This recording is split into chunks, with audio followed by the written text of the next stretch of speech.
Hello दोस्तों, नवरात्रि के 8वें दिन महागौरी की पूजा अर्चना होती है। धर्म के अनुसार माता की शक्ति अमोघ और सद फलदायिनी कही गई है।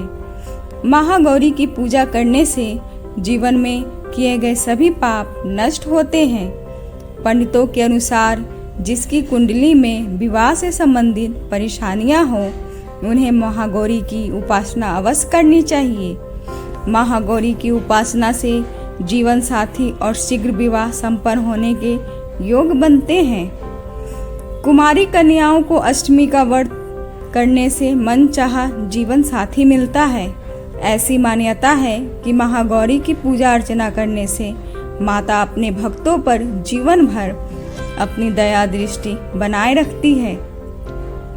यदि किसी की विवाह में विलंब हो रही हो, वो महागौरी की पूजा आराधना करे, उसकी यह समस्या तुरंत दूर हो जाएगी। हिंदू शास्त्र के अनुसार इस दिन महागौरी की पूजा के साथ कन्या भोजन कराने से जगदम्बिका पूजा को स्वीकार कर सभी मनोकामनाओं को शीघ्र पूर्ण कर देती है।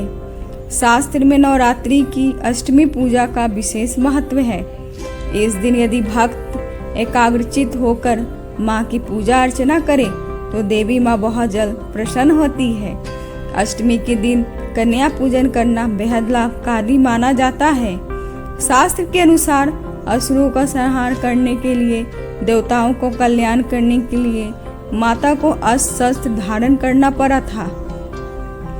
आदि शक्ति होने के बावजूद नौ दुर्गे माता को महागौरी का स्वरूप क्यों लेना पड़ा, यहाँ आप इस कथा के माध्यम से जान सकते हैं।